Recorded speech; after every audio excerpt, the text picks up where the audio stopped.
Hello everyone, peace of Christ to all. In this video we will answer one more a little bit complicated topic, but let us go and see how we can answer it very easy. This guy, he continued with his problems in this video, so I'm trying to share with you what he say. So let us see what the problem he have this time. The doctrine of incarnation, the idea that God became a man. He cannot accept that. How God became a man. You know, a Muslim, when he speak about his religion, I notice, generally speaking, especially those who stand on a stage, especially those who give them microphones and supposedly they want to teach others about their experience. I'm sure there's many Muslims who have a lot of knowledge in the listening. They are saying to themselves, this guy is an idiot. But you know what? He is a convert and we are trying to use him in order to fool other people to convert to Islam too. So let him say whatever he wants to say. Because everything he said in the stage is against Islam. How? Now, he just said he cannot understand the incarnation of God. He cannot accept that. Many of you will say, well, Islam is absolutely against that. I say no, this is false. God of Islam have physical body. God of Islam have a hand, have a foot, have a leg, have a face. You can watch, I have a debate with two scholars in the radio, Dr. Nabil Bayiqli and Imam Malik Sar from Tennessee. They are the head of the Islamic Center in Tennessee. And in the debate, all what they said to me, that yes, Allah have a physical body, but his body is not like yours. Well, thank you very much. I don't care if he's not like mine or not. He have a physical body. You can go and search it on the internet. So, your God have a physical body like mine or not, he have a physical body. So then, this is incarnation. So this idiot, I'm not calling him name by the way, I'm just describing the stage he is in. He don't know that the God of Islam, he is incarnation, and he did not go incarnate. He is. This is how he is. He have a physical body. Because incarnation mean what? To be a physical being. He think that his God is a spirit. The God of Islam is not a spirit. You see, many of those Abduls, they have no idea who is their God. All what they know that he is God, and there's only one God, and his name is Allah. But what else? No idea. Now let us show the proofs of what we claim and what we say. Let us watch together. If we go to Sahih al-Bukhari, book number 55, hadith number 649. The one is talking here, remember, his name is Muhammad, the messenger of Islam. So I'm not the one saying that, Muslims, so don't accuse me to be a liar. If you do so, you're accusing your prophet. Your prophet voluntarily, when the people were talking about the Masih ad-Dajjal, which means the false Messiah, he said, remember Muslims, he said, which means your prophet is the one who said, not me, that in front of people saying, Allah is not one-eyed, while the Messiah ad-Dajjal is blind in the right eye, and his eye looked like a plugging out a grape. So what we learn from this story, which is mentioned by Muhammad, that Allah is not one-eyed, while the Messiah have a problem in the right eye. So the only difference between the look of Allah and the look of the false Messiah is the right eye. However, both of them, they have two eyes. However, both of them, they look the same as the Messiah, because remember, the Al-Masih ad-Dajjal, which means the false Messiah or the Antichrist for the Christians, he is coming to claim what? He is coming to claim to be the Messiah. So he is coming as a man in the shape or the look of the Messiah. However, you will notice that Muhammad, he compared between the false Messiah and Allah. Not between the false Messiah and the Messiah or the real Messiah. No. He compared between the false Messiah and Allah. And the purpose of this story here, Muhammad, he want the Muslims to learn how to find out or to differentiate between the real Allah and the false Allah. Many they think that this is about the false Messiah, but if you think about it, this is about the real Allah and the false Allah. Yes, it's about the false Messiah, which means Allah and the Messiah must be one. Maybe some of you did not understand yet. Let us say I say to you, someone come to you and he brought to you, it's not good to use maybe money to compare, but just to make it simple.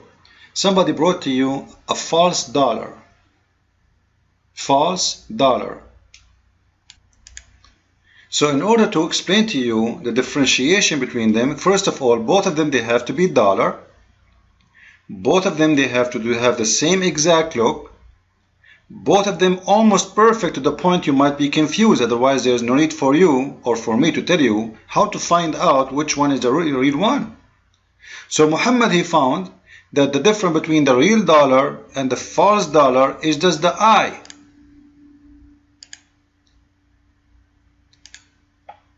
So he say the eye, the right eye of the false Messiah is not the same of the right eye of Allah, because the right eye of the false Messiah, it's blocked out like a grape. I don't know what does that mean.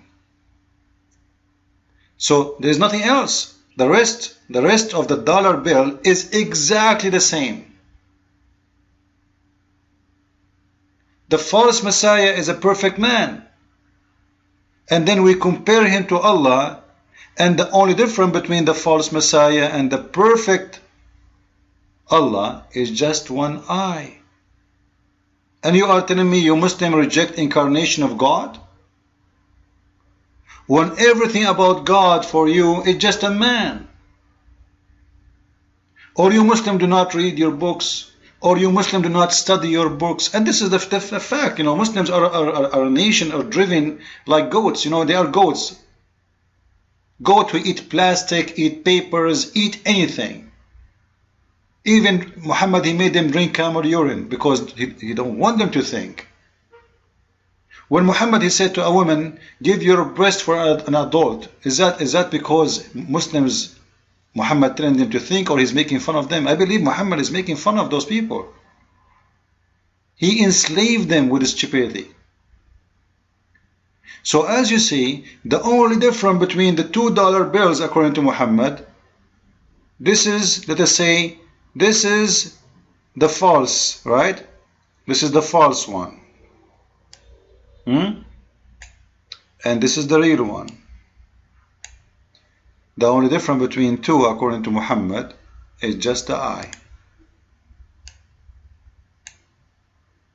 So how you say to me your God Allah is not a man, when your prophet, he speak about them and he speak about Allah as a perfect man? Then we go to different hadith to make things more clear. In Sahih al-Bukhari, and for those who do not know what Sahih al-Bukhari means, Sahih al-Bukhari is the number 2, the most accepted source as holy words after the Quran is Sahih al-Bukhari. Actually, 90% of the religion of Islam is in Sahih al-Bukhari, not in the Quran. And the rest is from the Quran. The book number 76, hadith number 577 in Sahih al-Bukhari, you will notice the following. And the one here is Muhammad talking about what? Seeing Allah. Seeing what? Seeing Allah. The Muslim, they say to us, nobody can see Allah. However, Muhammad, he say, you will see Allah, and it's going to be very easy to see Him, and it's going to be very clear, the same as you see the moon, the same as you see sun. You see the sun in a clear day, and you can read by yourself. Alright? Read it by yourself, because I don't have much time really to read for you. So, seeing Allah, and he's talking about seeing Allah Himself, not metaphorical. Because they are asking, are we going to see Allah in the judgment day?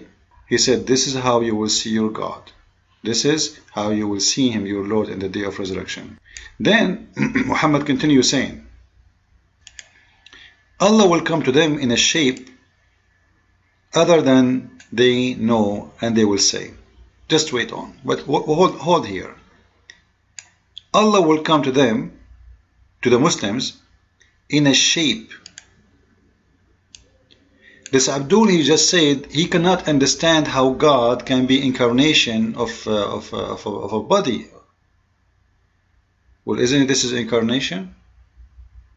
And you will notice here what this hadith is saying, that there is two shapes. There's the first shape which they know, and there's a shape which they don't know. So Allah changing his shape, he's playing hide and seek. So Allah, he have a shape which they know, and now he come to them in a shape which they don't know. And guess what? The Muslims will kick the ass of Allah, and he will say to him, we seek refuge from thee to Allah, which means they consider Allah as Satan. Why? Just because he changed the shape. And that means that Muslims, they don't really follow God as much as they follow the shape. Because when Allah, he changed his shape, Muslims, they consider him Satan, and they say to him, we seek refuge from with Allah from you. But he is Allah. We seek refuge with Allah from you. Speaking to who? To Allah. What the problem? The problem, Allah, he changed his shape. Then Allah will come to them in the shape which they know. The story continue. Then Allah will come to them in the shape which they know. And then they will say, oh, you are our Lord. No doubt you are our Lord. So now the Muslims are sure that he is Allah because he changed in his incarnation. The first incarnation, it was not right for them. They didn't like it.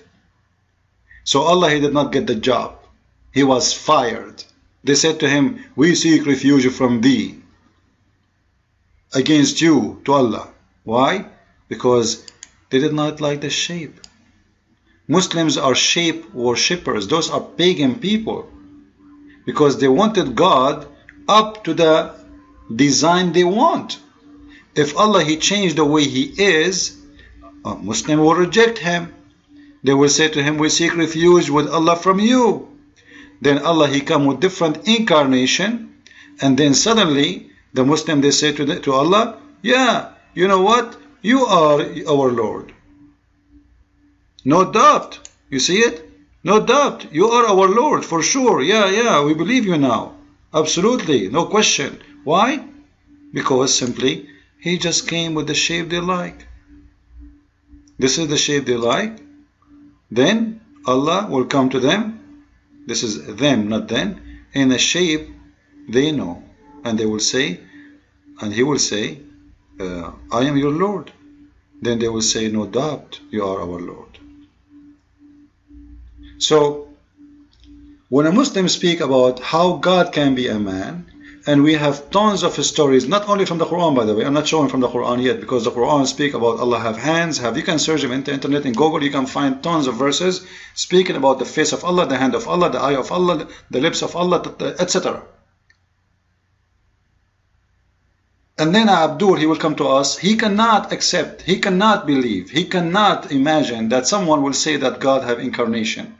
When your God is not only incarnation, he is the one of incarnation. He do it for fun. Like if you ask yourself here, why Allah came into them in shape different from one which they know? What the purpose? Stupid purpose. Because as you see, Allah, he know they will refuse it, so why he came to them with that shape? Then Allah, he come back with the shape which they know, and then they accept him. So what the purpose? Tell me. Allah playing hide and seek? Is that a Halloween day? Stupid stories. But you know what Muhammad, he present to me always the same as a fool man. The more he talk, the more you know how stupid he is.